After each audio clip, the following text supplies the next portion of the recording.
Taxation is theft. Please, at least leave us alone in our living room. My job is to find the truth. Double the taxes. I'm a human being. God damn it. My life has value. Triple the taxes. This is an IRS agent's dream.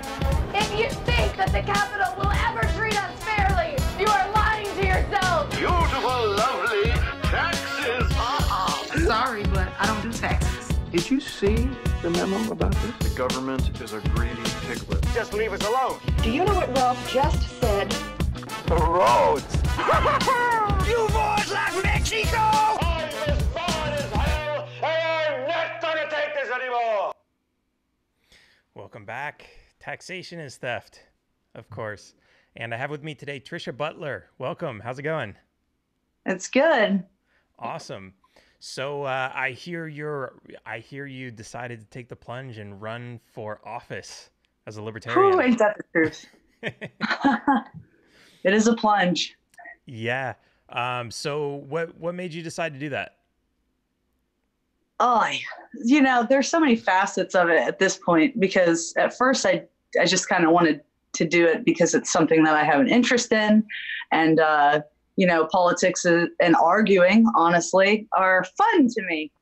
But once I started getting a little more into it, my personal reason as a constituent was, I'm looking up on our commissions and our boards and things like that. And, it was kind of like not seeing myself up there, which is, like a housewife, and I'm an Army vet, which we do have some vets that serve.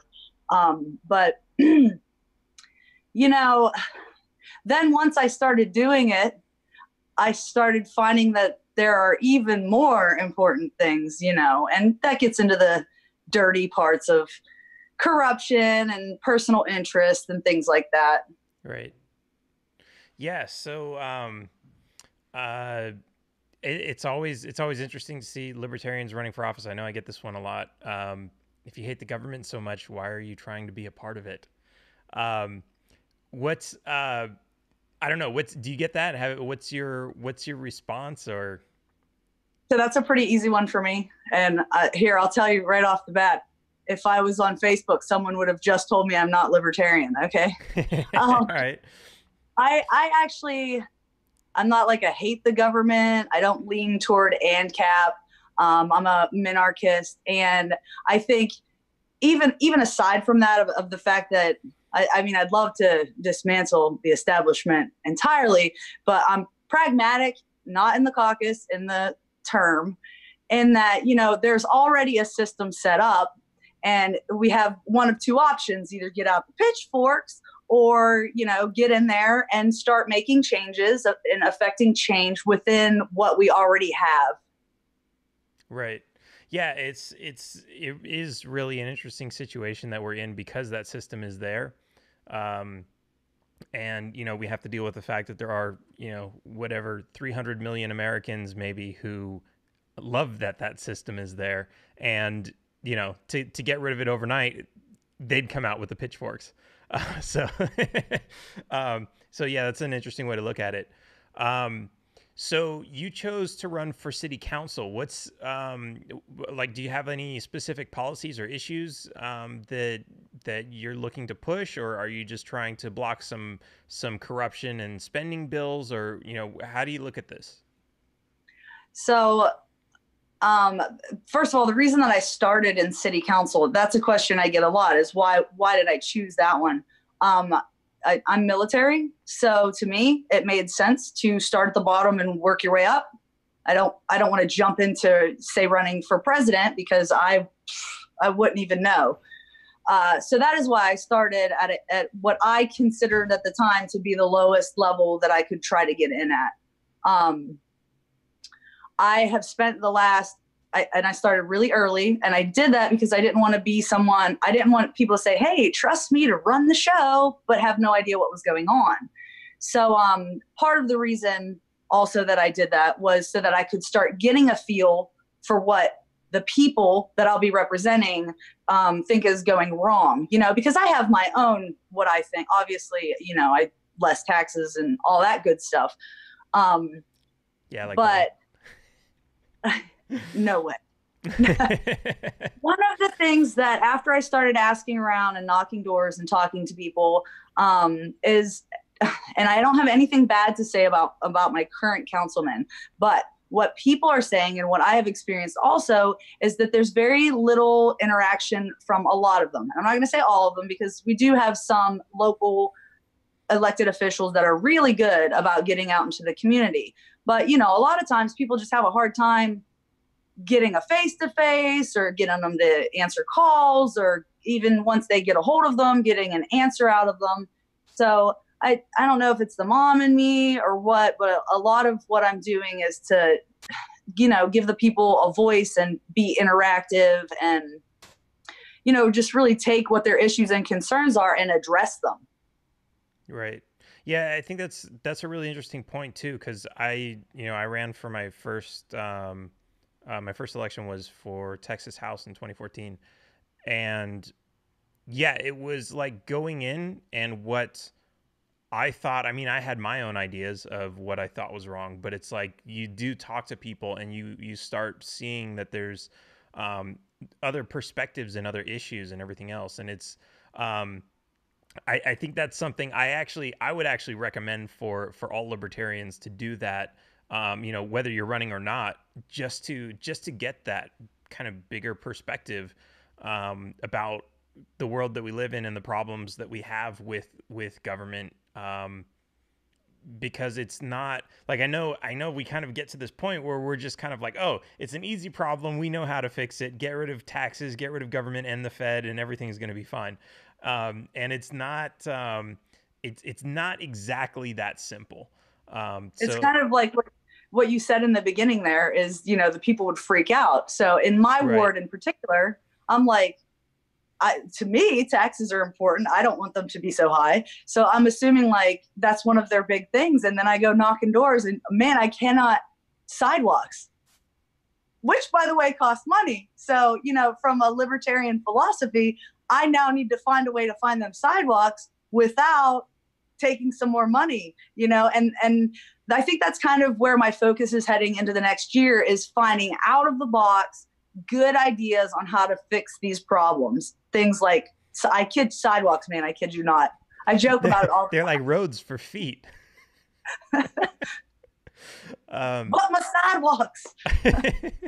Yeah, no, that's an interesting one I haven't heard. I mean, like, are we talking sidewalks? Well, what kind of areas are we talking about? Like something that's like a suburb community where like you would expect the HOA would take care of that, or like big city, big building kind of thing? Both. So some of the subdivision, you know, it only started so long ago that they started making sure they put sidewalks in subdivisions. So some subdivisions don't have sidewalks, and as much as I care, because I do, my focus is on the places that people are dying. So two of our main drags, one's called Wilma Rudolph and one's called Fort Campbell Boulevard. People are walking up and down these all the time, and they're major like highways, you know, and that's the way people get to their jobs, and that's the way that, you know, they get to shopping and things like that. And they're just walking in the grass. And we do have people on these two roads, particularly the Fort Campbell Boulevard one. I mean, they're dying. So it's like an actual safety thing, which is kind of the way that I'm trying to attack that. But we're just not a very walkable or bikeable city, and we consider ourselves family friendly. So a lot of people have said that to me. I knock on a door and they're like, we're so family friendly, but I can't even take my kids up the street, you know? So. Right. Yeah, no, that's an interesting problem. And it's, you know, sidewalks usually go hand in hand with streets because they're right next to the streets. But it's interesting because, you know, what's a good libertarian solution to that, when, like, if there were no roads, then it would be like, okay, yeah, let private companies build those roads, and, you know, and that would be fine. But if they're already there and they're already paid for by the government, there's no incentive for anybody to build those roads or to put sidewalks next to them. So, and yeah. Both of those are state roads, by the way. That's the even more fun part. So Nice. So make them pay for it. Yeah, that's interesting. Um, yeah. All right. Well, I blew your mind with that sidewalk thing. yeah, no, I guarantee you, I'm going to be thinking about this for like the next month. Just like, man, okay, how do you do what do we need? Toll sidewalks? Do tell. Yeah, no, it's an interesting problem. And I'm sure like knowing the layout of the area would always help. Cause it's, if you have malls or, shopping centers or things like that, it would help them to have more traffic, right? To have more foot traffic. So maybe you could find some incentive for them. Maybe give them a tax break by letting them build the sidewalks or something like that. But yeah, but of course it's like, but in the libertarian paradise, they wouldn't be paying any taxes for you to give them a tax cut. So now what? It's an interesting problem. This is kind of how I look at it. I'm thinking more, and I'm going to get fried for this. I know it. So they've already taken the taxes. They're going to continue taking the taxes. Now I will do everything in my power to, vote any increases down and anything. But my idea there is like reappropriation almost, because if we're taking people's money and we're doing all kinds of stuff with it that they don't much care about, then why not appropriate some of that money they've already taken anyway and give them something that they want, but then does everybody want the sidewalks? It is so sticky. And I'm telling you, I brainstorm on this all the time. So yeah, you get back into the same argument. Like, well, we don't want to spend it on sidewalks. We want to spend it on bombs. Yeah, so you're never going to make anybody happy. And that's kind of the whole problem with taxes in the first place, is that you can't make everybody happy. And that's why we should all be in control of the money ourselves and figure out some way to build, infrastructure. We'll get there. We'll get there. I know. Yeah, someday. We still need some advances in science to figure that one out. Man, yeah, that's like I thought roads were like the biggest problem ever. Now it's sidewalks. So, and they're really expensive. Concrete is like so expensive.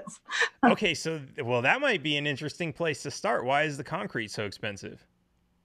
Is it really, or are you getting overcharged by? Yeah, because that's actually one of the things that they do with roads is like you hire these contractors that basically they get like the whatever, when it's a state contract they get like all these special privileges and they get to charge more and all these other things. As like from everything I've ever heard, whenever you have like a contractor that's like, they could build a building for a private company, but as soon as the government calls them up, they're like, ooh, drop everything, go do this, because we know we're going to charge them 5 times as much and just make a killing. So I did logistics in the Army. Mm-hmm. Okay. So I know how much stuff costs, and oh my goodness, like, because things do not cost the same amount when you buy them for the Army that they cost if I go to Walmart. Like, yeah, it's insane. It really is. So, all right. So, what else can you tell me about the city council? You said there's not a whole lot of, it sounded like you said there wasn't a whole lot of corruption, but there's some funny stuff going on there.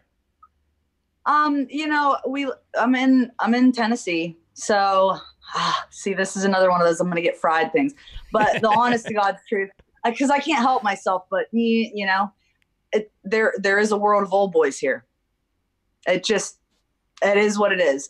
And I'm not saying that everybody that serves as an elected official is, lining their pockets or whatnot, but you do see the same people stepping up that in the same, okay, you know what? Let me stop soft-footing around this. If you look at my city council, and my focus was, I don't see any housewives, sitting up there. And I figure there's a lot of us here. But if you look around the city council, it goes pastor, realtor, pastor, CNA, you know what I mean? It's like all, right. And I understand, and I have a lot of realtor friends, which is why I'm so like, I don't want to do that and hurt anybody's feelings. But I don't know. I'd just like to see there be a bigger mix. And honestly, what I'd really like to see is people look at me and go, hey, look, normal girl who was at home watching the kids, and now she's sitting on city council, and then see that and say, hey, I can get involved too, Right. because the people that have an interest in what's going on in the community are the ones that are getting into these positions, just because they know about it. I don't think everyone realizes like they could run too, Yeah, no, that's a really interesting point. And even like, I mean, it was a big jump um, for, excuse me, for me just to like, I used to see like, city council meetings on TV or whatever, they live stream them now. And I used to think like, oh, that's crazy. I can never even go to one of those meetings because it just seems like so distant. But when you realize that's like, that really is like, that's like the minimum amount you can do to really get involved with what's going on around you. I mean, like everything from parking meters to towaway zones and everything like that, and like all these things that everyone's always bitching and moaning about. Like you actually have a place to go, and yeah, you're not going to go there, and they're not going to get rid of all these towaway zones overnight just because you went and said they suck. But this is a place for you to bring that feedback and for you to start putting pressure. And when you speak up and other people start, because usually you're not alone. That's this other fear that we have is just like, oh, I'm probably the only person who thinks this, and I would never say that in front of that audience because people are going to boo me or whatever. No, you go in there and you say something, and yeah, maybe it sounds weird, and maybe the people on the board are looking at you funny because they don't want to hear it. But you never know; you might have a whole crowd of people behind you that have been thinking the same thing, and no one just had the courage to say it. And now all of a sudden, you have this movement of people who are like, okay, well, this is our city. Those people work for us. Let's put some pressure on them and let's make some change happen here. Yep, they're not untouchable at all. It's really interesting, and that's I don't know, that's something they don't teach us in school, I guess. Like we have to get involved at some level, even if it's whatever the smallest thing is you can start with. It blows my mind. If I go right now and ask some people about the impeachment, like they can tell me an amount about it or what's going on, or they at the very least have an opinion on the impeachment, right? And I'm not going to lie to you. I have hyper focused locally to the point where I don't honestly know what's going on with I know today they're doing the vote, and, but I really don't know. And I don't intend on studying into that. I have other things going on. What blows my mind is all of this fighting right now with the left and the right, and everything is federally focused. Mm-hmm. And like, I get it. That's important too. But what people don't get is that the things that the city council is voting on Thursday nights, the things that the county commission is voting on Monday nights, and the things that are going on state level, that stuff affects us that's the stuff that actually affects us every day. And it's like, we had a special election in April, I believe it was. And we had 6% for the special election was 6% voter turnout. And I'm like, that guy is actually making laws that are going to come down the pipeline very soon, right here where you're at.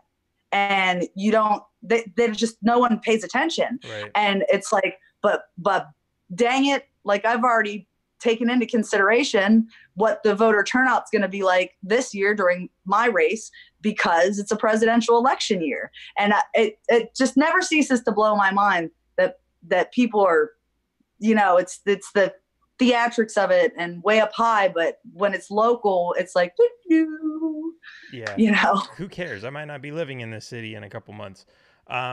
Yeah, it's like it could be like, is that, am I in the city bounds? Is that even my district? Like, yeah, it really is amazing, but it's also like what people don't recognize is that there are so many things, and like I get it also, right? There's the war on drugs, which is a federal thing. Like that's something that affects everyone.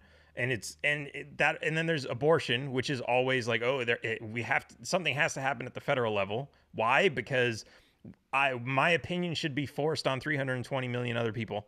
Forget about Canada and Mexico, because there's an imaginary line there, but the imaginary lines between states don't really matter.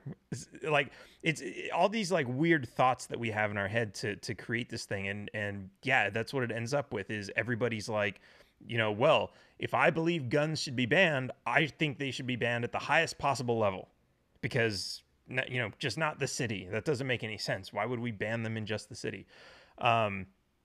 And so people just totally lose sight of the fact that, you're getting robbed every single day by all kinds of taxes, business licenses, and everything else. And a lot of those are municipal codes from your city or your county or your state. Everything from gas tax to property tax and everything else. Like, a lot of this stuff is local. And who you vote for, or if you don't vote, you're gonna get more corruption in your city, which is gonna hit you harder than some congressman or some president, whichever one we swap him out with. So yeah, and then those guys are going to move on too, up that way. So these same people that aren't used to accountability because no one's paying attention on a local level, I mean, they're going to continue to work their way up the food chain, and it's that serious what you're talking about. Even when we have people running locally, it's like, well, what do you believe about abortion? Well, I believe that I'm not going to touch that at city level. Right. Or they'll say, well, are you for the wall? And I'm like, the wall between us and Alabama, or, are we really talking about on a state level, state legislature? You really want to know, they're not going to do anything about the wall and the border, Right. So it's, yeah. And it pisses me off to hear that, because like at the same time, it's like, this is people forming in their head opinions about you based on the us versus them. Are you with me on this wall thing? Are you part of the Trump clan, or like whatever? Like they're creating that division in their head by even asking these questions. And it's like, that's not what this is about at all. This isn't about, I mean, that's really, what gang are you in, the Crips or the Bloods? It's red and blue. Exactly. And it's like, like what does that matter? Like, you could be a Democrat, Republican, independent. It doesn't matter if your position has nothing to do with the wall. I don't care about the wall either way. Well, yeah, but I need to know. What about abortion? I just need to know where you stand. I can't do anything about abortion. Okay, but where do you stand? It's insane. But that's part of I think like the conditioning and the mind control that they've got us into, to believe that it's like we have to be fighting each other, instead of understanding that, no, most of us are all on the same team, and yeah, we have different opinions about things, but we shouldn't be so emotionally invested in those.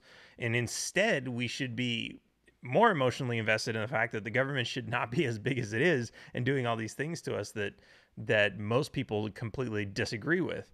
And if you get out there and you start talking to people, because my race is nonpartisan.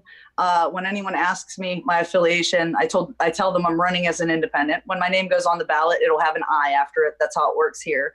And I do go between. I call myself all partisan. I go between everybody, and there's always something we can talk about, and it's like, well, I don't agree with this. Well, then let's not talk about that. Let's talk about something that we can affect a change with, which isn't to say, we could get all that stuff fixed and the rest of it's still going to be there for us to argue about later, Right. But as far as the stuff that we see eye to eye on and we can make positive changes and let's do it. Yeah, absolutely. Just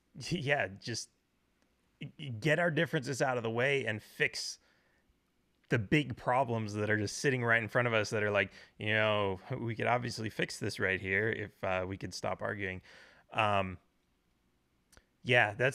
an interesting one. And that's always, it's always the big distraction. And the way I see that is like, you've got these two, I call them billion-dollar brands, which is basically what they are, the Democrats and the Republicans, and they're pouring in billions of dollars every year to advertise to us that these are the issues that we should be talking about.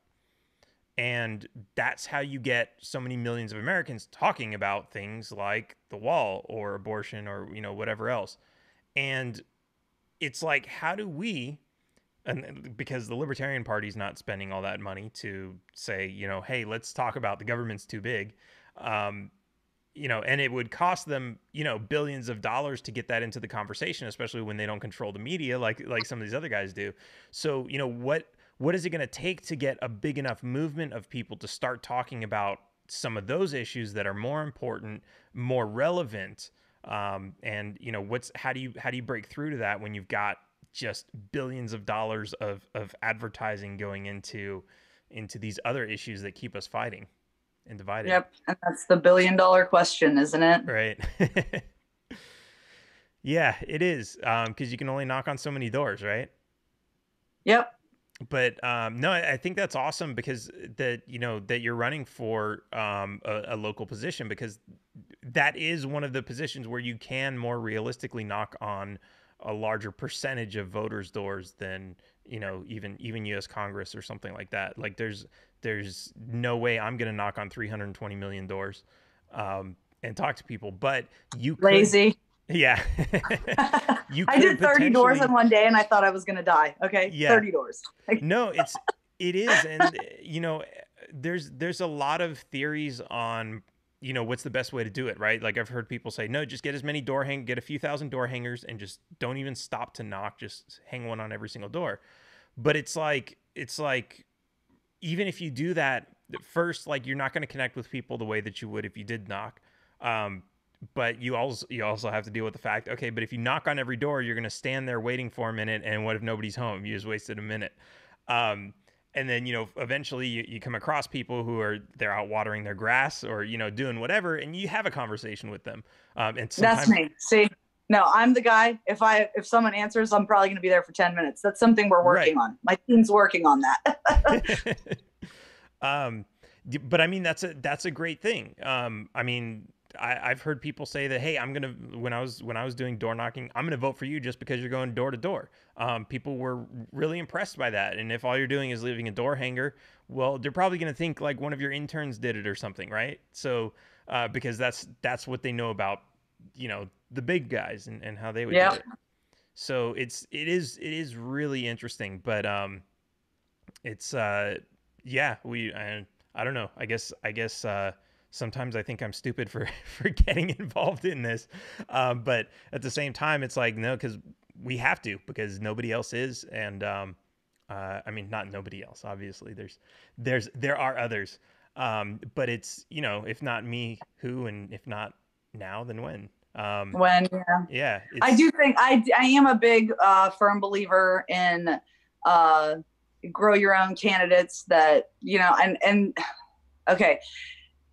I say this full well knowing I'm a candidate, but okay, I did not come up with this suddenly because I'm a candidate. I chose to be a candidate because I believe this.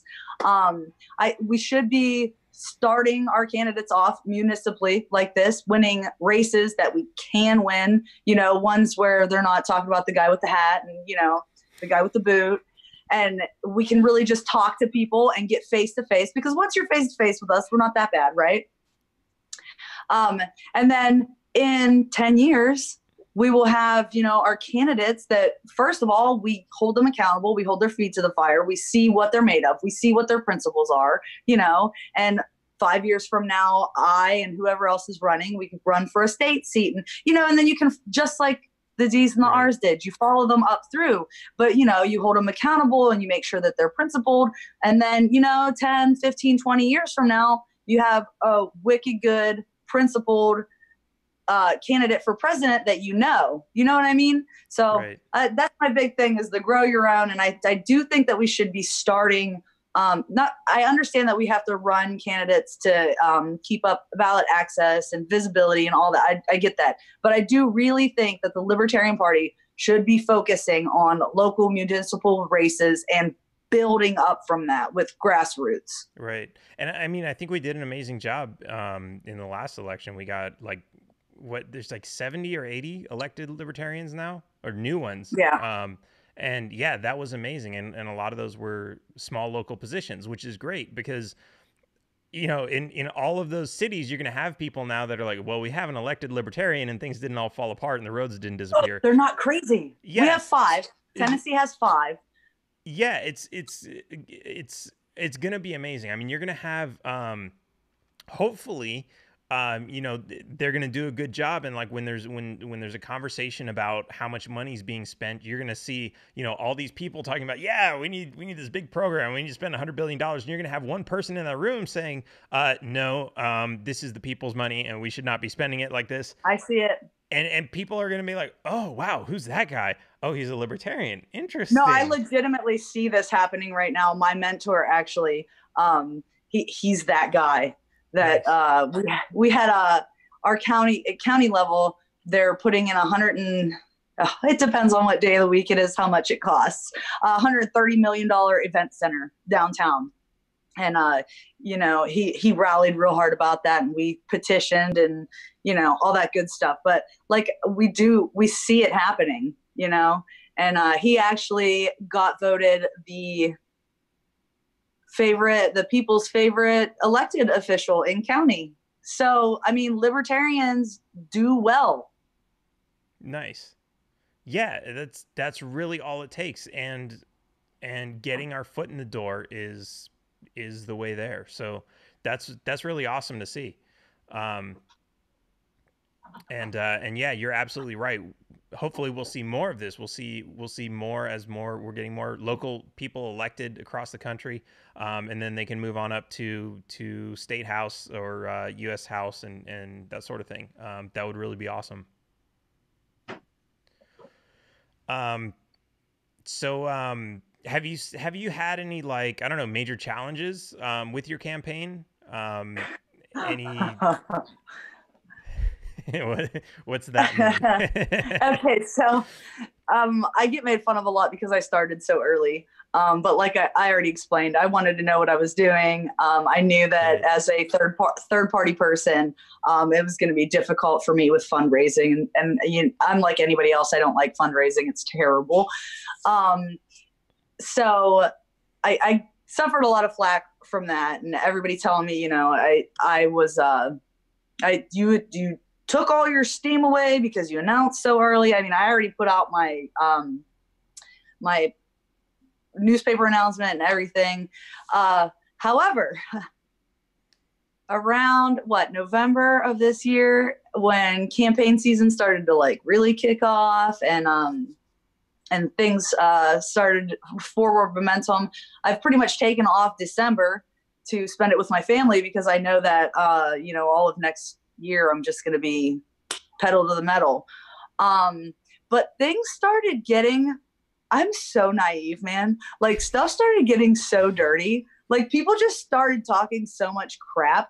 And a lot of things did start coming out about me being that libertarian girl, you know? And I'm,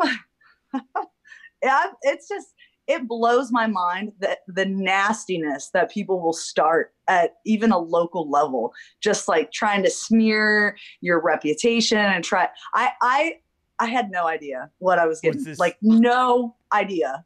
Were these like some of your competitors or?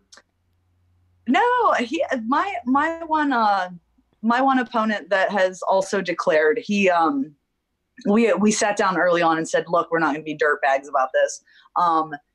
Just, you know, other people, there's the political universe in a town like this. It's not very big, but it's like, it's high school. I can't even explain it any other way than that. Like it's high school. Like suddenly people were like, oh, well, listen to what she did. Oh, she's with the libertarians. It's just, wow. I just could not believe it. And, you know, people starting to whisper in ears to get, just to build animosity and stuff. I just had no idea that that's what it was going to be like, you know? Wow. That's interesting. Is any of this making the papers or is it just kind of like gossip or? Oh no, this is all like the back room, that kind of stuff. Everybody, we're all like this out in public, so, Right. but it scared me for what is to come. Like I try to be above reproach so that things like that can't happen. But then I've come to find out people are going to say stuff about you, even if it's like totally right out of their ass. So Right. Yeah, no, I just have to stay focused and keep knocking doors, Yeah. Yeah, I've definitely seen some of that going around social media. It's weird. Like a lot of people have this weird picture of what a libertarian is, and they come up with all kinds of stereotypes and everything else. And oh, you're a libertarian, so you're one of, and then they'll just throw something out there, and it's like, no, where the hell did you get that or from? In our local pages, someone will vocalize an opinion against somebody. They'll be like, "Oh, I don't like what they did because such and such," one of our elected officials. And then always from left field, someone's like, "Oh, are you one of those libertarians?" What? We're just because we only just don't like people. That's all we do. Like, nice. Yeah, that's the that's kind of the Republicans' job, isn't it? I'm trying to think. Is that more Republican or Democrat? Yeah, no, it's definitely weird. So what kind of strategy do you have? Have you put much thought into that, or are you just kind of winging it right now, or do you know, like, are you working on press, or are you planning on doing signs or anything like that, or I actually wrote my campaign plan this summer, and it needs to be. I'm totally extra. Okay, no one will ever tell you otherwise. And if they did, they're a liar. So I'm super extra. I have gone to a couple campaign training. I went to Yale in Memphis and got their campaign Awesome. training. And after that is when I wrote my campaign plan, and it needs to be expounded on now. I do have a team. Like I said, we were doing some stuff. It was mostly learning, information gathering. And, the plan is in January to kind of start really getting some events and stuff.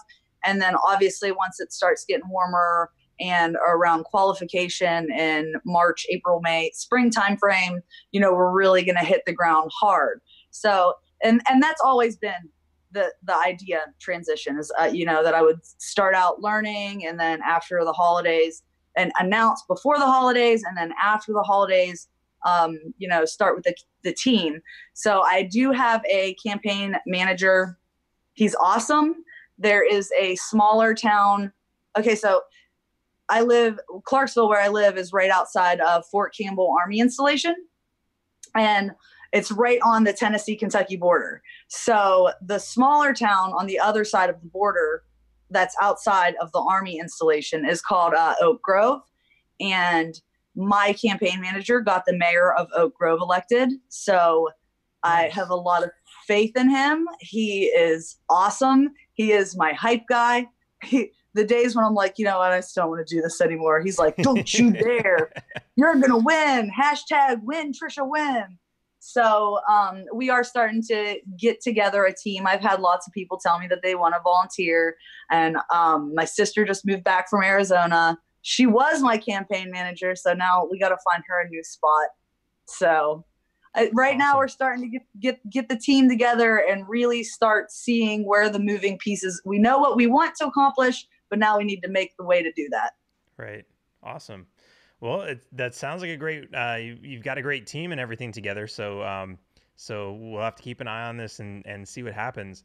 I know we're just, getting into the beginning of 2020. So it's still a while out, but yeah, I mean, that's really great because you can use the time both for learning, but also just for, growing your following and your support base. Which is really important. I also tell everybody that my naysayers that say I started too early, I'm like, all right, look, I have 8,500 active registered voters. So voters that have voted in the last few election cycles. And I have now approximately 1 year to be interviewed by all of them. Cause this all to me is Right. like a job thing, you know? And I thought about passing out resumes.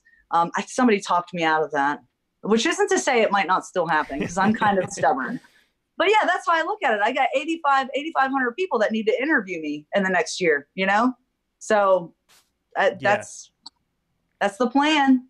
Yeah, no, I mean, it really is, you know, the sooner you can start, the better. I mean, a lot of people will say, you know, you're probably not going to win your first time, so, you know, be prepared to run 2 or 3 times. And it's like, okay, well, so what's the problem with starting really early? It's, you know, it's essentially that. But it's, you know, it is really important just to get as much time as you can, because there are so many people, and it's, you have to talk to as many as you possibly can. That really is it. And especially, you know, not having the forums that, and the access that the, you know, the Crips and the Bloods are going to have. Stop calling them that. Oh my gosh. They are though, aren't they? The duopoly. Yeah, it's we got to use everything we possibly can. So yeah, I really do appreciate that you started early. I think that's really great. And that you're committed to running, and hopefully running a second time, whether you make it or not. You know, people, you know, first of all, no one lets me say if I don't win. Okay. Cause I'm serious. The people that I'm surrounded with are the best humans that exist. So I'll say, you know, well, if I don't win, I could. And they're like, what are you talking about? What do you mean you don't? What do you mean you don't win? But I am very realistic about that, you know? Yeah. And I have thought, God, this is so emotionally like, ooh, that I don't know how people do it so many times. Like if I'm looking at the end of the tunnel and there's a light there, the light that is, you know, I got to win and I get to do, you know, what my kids and my family sacrificed for, then it's worth it. But when I look at the end of the tunnel, it's still dark. To think about walking down a new tunnel, I'm like, I always tell everybody I'm never running again. And they're like, until you win. So seriously, bless everyone's heart that has done this more than once, because it's not easy and it's not always fun. Yeah. Well, the way I look at it is, you know, win or lose, what we're doing is changing the political conversation and introducing people to new ideas. And, you know, it's whether you get into the seat or not becomes irrelevant, because at the end of the day, we're changing how people think about the role of government. And when that changes, they're going to put that pressure on whoever's in that seat. And if we get people to start showing up to city council meetings or you know, whatever, that all has real impact, whether we get in the seat or not. So that's not to say, you know, don't try hard enough, obviously. But you know, it's absolutely, you know, I totally see that. We should be absolutely realistic. And I know some people are like, yeah, but we want somebody who's in it to win it, and, you know, all this other stuff. And it's like, yeah, that's great and all, but those people, sometimes people are just absolutely delusional about what it takes to make this happen in a race where we are an underfunded, underknown party. You know, it's not like, yeah, I could register as a Republican or a Democrat, and I might have much better chances if I played along and said, I love your policy and everything else. I could go in there. I'd have access to all their resources. I might get $1 billion campaign going, and maybe I could do something. Maybe. But we don't have that. And we have to be realistic about that. And we have to spend every dollar we get more efficiently because of that. We have to be smarter. We have to try to reach more people.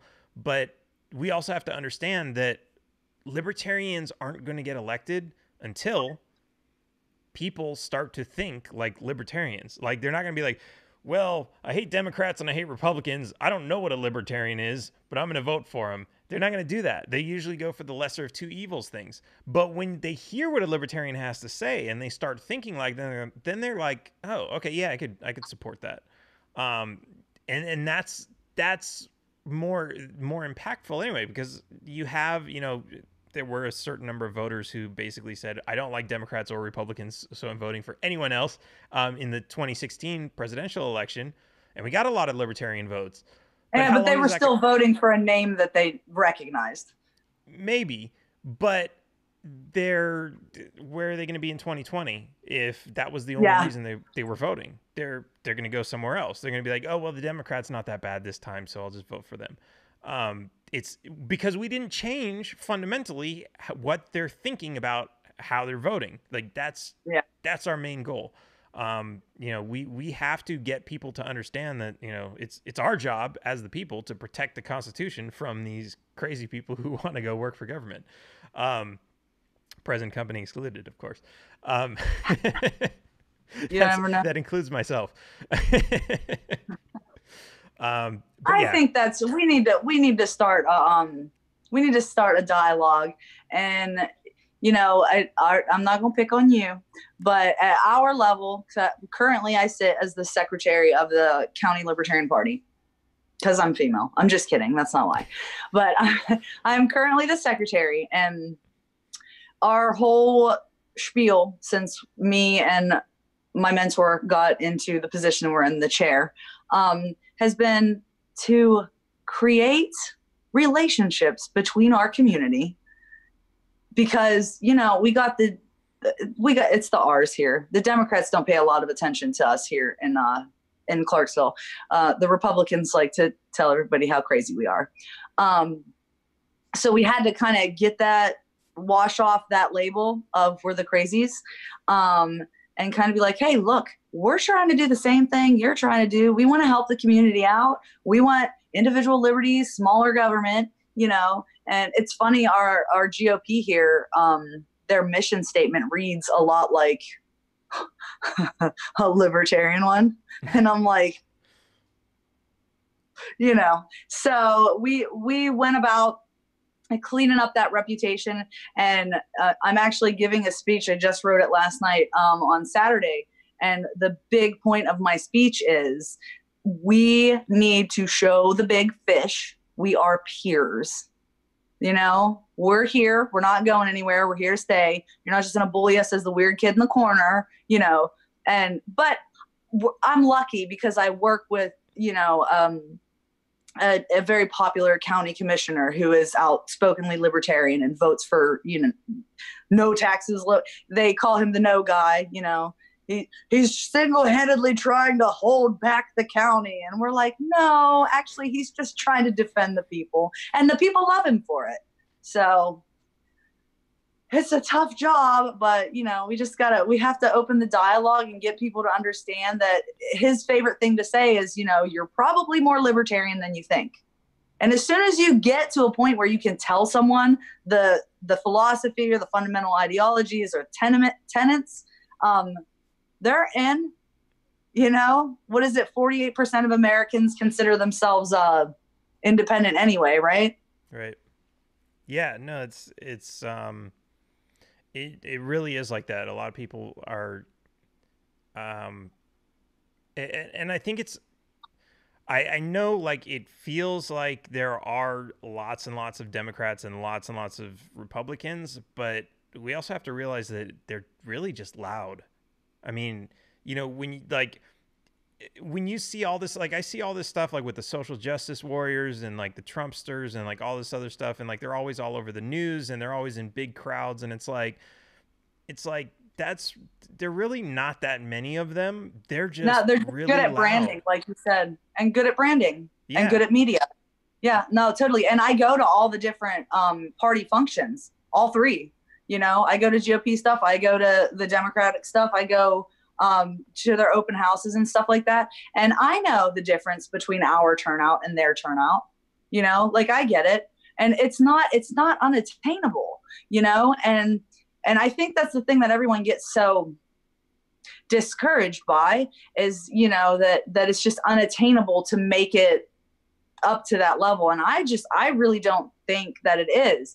And both sides of the spectrum are already going, oh, we got to get the vote of the middle people, And I'm like, if they're getting the vote of the middle people, we definitely better be getting the vote of the middle people, which isn't to say that, we are the middle people, but libertarians hate so bad to be like either of the duopoly, but the honest to God's truth is what they do works. And we don't need to be who they are. We don't need to have, I mean, we are the party of principle, period. I don't care if they start using the word principle, and they have. We are the party of principle. So if we're taking, so they're really good at branding. If we take that and we make our branding, it doesn't change what's in our principles. You know what I mean? So I actually don't have a problem doing things the way they do it, but correctly. Does that make sense? Yeah. No, I mean, it totally does. Like, you know, we have to realize that, I mean, there's so many different things. For one, like how many, like they've been around for over a century, right? Both of them. Well, and they were the same party. That's my favorite part. You're talking about the same party. but we've had this. I mean, if you think about it, it's like Pepsi and Coke, right? Like if you ask anybody, just go up to a random stranger, what's your favorite soda? Most of them are going to tell you Pepsi or Coke. That's just the way it is, because they've been around branding since the very beginning. Now, we're the Libertarian Party. We're, you know, Democrats and Republicans are Pepsi and Coke, and we're like, hey, try something new. Everyone's going to be like, yeah, but I already drink Coke. And like, it's not available at every store that I go to. So why am I going to start switching to that? And we have to realize that we're starting like a new company, entering into a field where these other companies have been established for hundreds of years, over 100 years. And they've been building these billion-dollar brands. They've been throwing billions of dollars. They're to the point where like, oh, I drink Pepsi because my grandmother drank Pepsi, and we're a Pepsi family, and we've always like that's what it is with Democrats and Republicans. This is perfect, actually. This is a perfect analogy. I love it. Yeah, and it's like, so we're the new company in town. We have like the new root beer or Red Bull, Red Bull was able to do this, right? Red Bull came in, and instead of saying we're going to create another Pepsi or another Coke, like RC Cola, right? Who never got anywhere. They said, we're going to do something completely different, and they came up with energy drink, and now Red Bull is #1 energy drink in the entire market. And they created, like even over Monster, is it still bigger than Monster? Because Monster really nailed that branding thing, especially because every corny thing Monster puts their symbol on, man. Right. So and yeah, that could be. And so now you have two competitors in a completely different industry that's like not even like they created their own industry. Yep. And that's one strategy we could try, but it's like, you know, is anyone ever going to really come in and take down Coke and Pepsi? I mean, maybe if they were dropping bombs on people on the other side of the world and robbing everybody, and, you know, maybe that would change people's opinions, but you know, and but this is what we're up against. So, you know, when we throw a party and only 5 people show up, like it's really not, we shouldn't look at that and be disappointed and then say, we're never going to make it. We have to figure out what is going to be our strategy to take down these giant multi-billion-dollar organizations with our, you know, mom and pop soda shop that we're just building in our garage right now. Not to mention, and everyone wants to be left alone. Yeah. Like, I think that's probably one of our biggest challenges is how to get over ourselves. You know, we call ourselves a party of volunteering, and it's like every time I try to put out something, then I speak only for my local party. Every time I put out something, I'm like, hey, these people need 2 volunteers. Who wants to go? Crickets. You know, Yeah. Are we not the party of volunteerism? Like, come on, y'all, get up and go. Yeah, no, it is. And what's interesting about that too is we are people who a lot of us we adamantly want to be away from people, which is part of what motivates us for this whole thing. We don't want government coming to our door. We don't want police coming to our windows to tell us we're going too fast on it. We don't want these interactions with other people. But at the same time, you have to, because that's the only way you're going to incite this change to actually happen. Yep. So it's kind of a weird paradox we live in. Yeah, there's a second $1 billion question for you. And I think if we find the answer to how do you do that, there's the answer in general, right? Right. How do you get antisocial libertarians to volunteer and talk to people? There we go. I'm kind of the unicorn in that, because I do like to be left alone, but I'm also super extroverted. So what I do is I go out and we call it politrishing. That's what we call it. It's corny. I love it. I go out and politrish for like a week or so, and then nobody hears from me for another week because I have to like decompress from all of that peopling, you know? Right. Yeah, no, I totally get it. I'm like that myself, but it's, you know, at some point when you've just had enough, you just force yourself to get out there and do it. Yep. So, all right. Well, so I've got your website on the screen here, trishabutler.com. What's the most important thing? Of course, you just said you're looking for volunteers. Volunteers, donations, I'm sure. I need money. Okay. Like, I hate asking for it, and that's what I need. I need money. Don't we all? So can we go to trishabutler.com and donate? My donate link is on there. It's PayPal. So awesome. Okay, cool. Well, it's been great talking with you. If anything else you want to squeeze in or plug at the last minute before we go? Oh my gosh. Well, you put me on the spot. I hope not. I appreciate you having me and being so patient. Be prepared. Always be prepared with this one. Plug your websites and everything else. You just did that for me, though. Yeah, but I don't know. Are you on Facebook, Instagram, I YouTube? am. Oh, Facebook, Twitter. Instagram, YouTube, Twitter. Twitter's my favorite. I'm kind of honest on Twitter. And everything is under. But everything I say on Facebook is a lie. No. I hold my tongue. I never lie. I am not a liar. I'm really bad at it. However, I do bite my tongue a lot more on Facebook, whereas on Twitter, I don't know why I feel safe on Twitter. That's a lie. I do feel safe on Twitter somehow. Oh yeah, Facebook. So I'm always like, I think because savage. I think mostly because like it's community. My Facebook page, my community is involved in the Facebook, and I don't really hear anyone ever talking about Twitter, so I feel safe there. But all of that, all of my social media is under Trisha Butler TN, all one word. Awesome. Sounds good. Well, thank you again for joining me tonight, and you have a great night. And taxation is theft. Thank you. See you soon. Taxation is theft. Please, at least leave us alone in our living room. My job is to find the truth. Double the taxes. I'm a human being. God damn it. My life has value. Triple the taxes. This is an IRS agent's dream. If you think that the Capitol will ever treat us fairly, you are lying to yourself. Beautiful, lovely taxes. Sorry, but I don't do taxes. Did you see the memo about this? The government is a greedy piglet. Just leave us alone. Do you know what Ralph just said? The roads.